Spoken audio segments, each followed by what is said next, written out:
दुनिया में इतने रहस्य हैं कि आप उनका अंदाजा भी नहीं लगा सकते।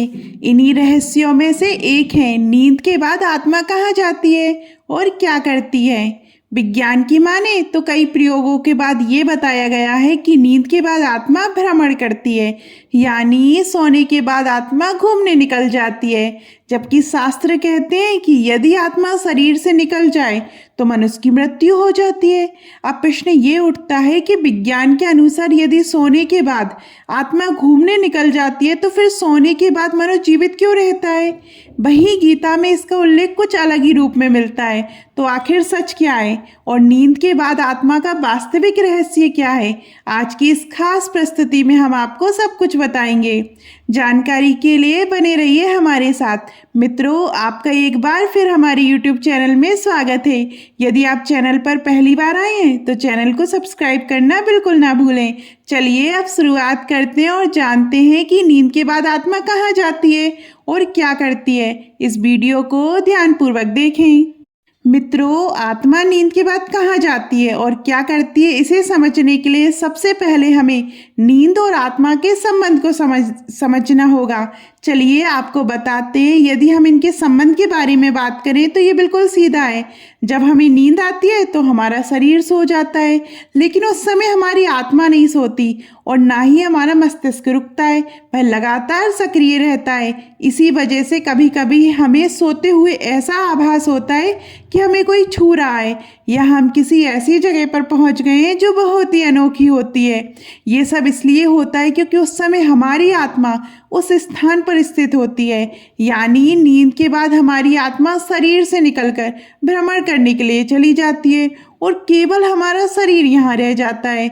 अब आपके मन में ये सवाल आएगा कि यदि आत्मा शरीर से निकल जाती है तो फिर ये शरीर मरता क्यों नहीं है। चलिए इसका उत्तर भी समझते हैं। ऐसा इसलिए नहीं होता क्योंकि उस समय शरीर निद्रा अवस्था में होता है, न कि मृत्यु अवस्था में। नींद के दौरान जब आत्मा शरीर से निकलती है तो वह भ्रमण करके वापस आ जाती है, लेकिन मृत्यु के समय जब आत्मा शरीर से निकलती है तो वह फिर शरीर में वापस नहीं आती।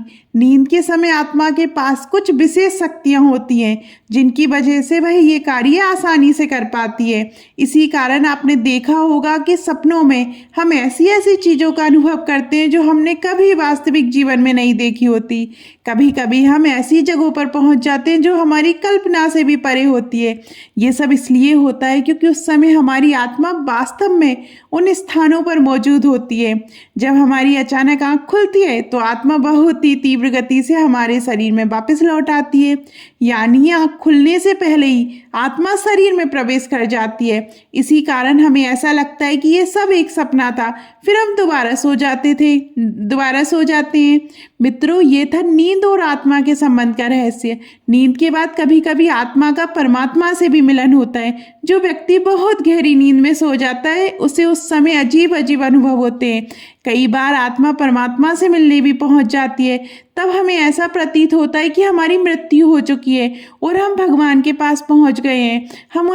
हम उन्हें देख पाते हैं, उनसे साक्षात्कार होता है और हमें अत्यंत शांति का अनुभव होता है, क्योंकि नींद के दौरान हमारा शरीर लगभग मृत्यु जैसी अवस्था में होता है।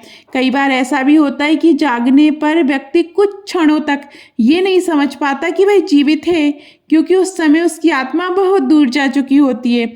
इसी वजह से इंसान घबराकर जाग जाता है।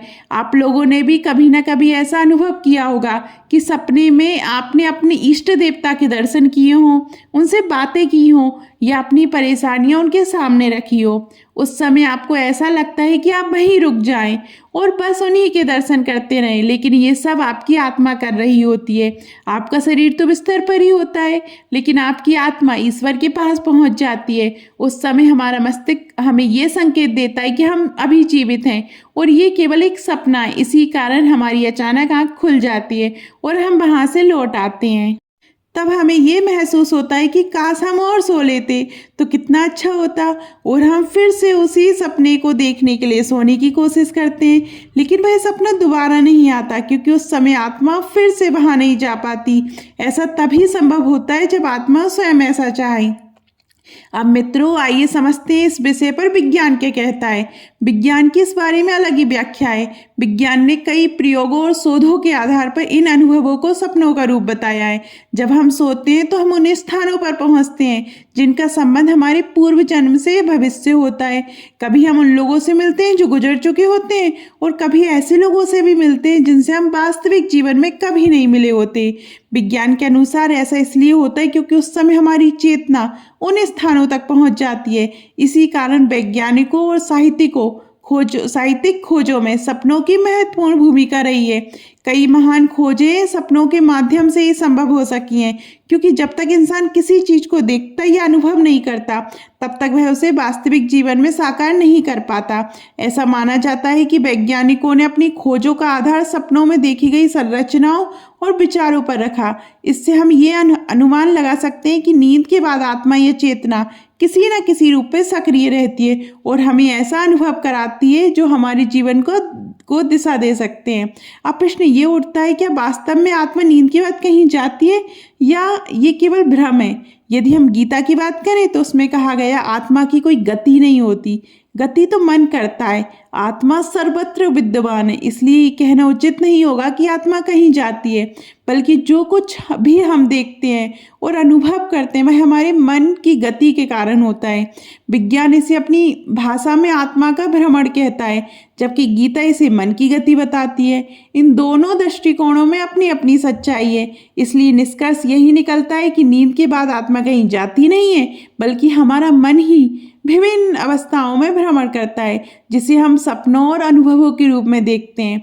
मित्रों, आशा है कि अब आपको ये समझ आ गया होगा कि नींद के बाद आत्मा कहाँ जाती है और क्या करती है। इस विषय पर आपकी क्या राय है, हमें कमेंट में जरूर बताइएगा। धन्यवाद।